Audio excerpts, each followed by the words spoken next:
Hello, আসসালামু আলাইকুম। আজকে আমি বানাবো পেঁপে মাখা। এর জন্য প্রথমেই গাছ থেকে একটা পেঁপে ছিঁড়ে নিচ্ছি,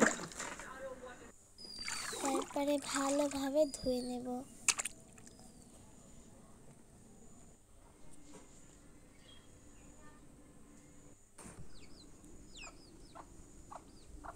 তারপর পেঁপেটাকে কেটে নেব, তারপরে পেঁপের খোসাটা ছুলে নেব, তারপরে আবার সুন্দর করে ভালোভাবে ধুয়ে নেব,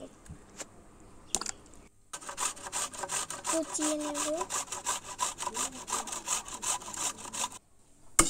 কিছু শুকনো মরিচ ভেজে নেব।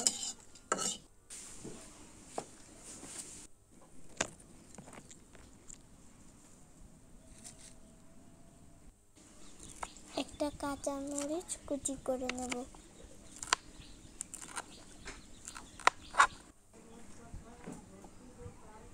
এই হলো আমার পেঁপে মাখার উপকরণ। এখন ভালোভাবে সবকিছু মাখিয়ে নেব।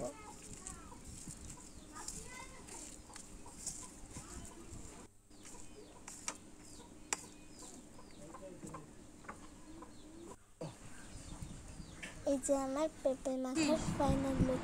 এবার সবাই মিলে খেয়ে নেব।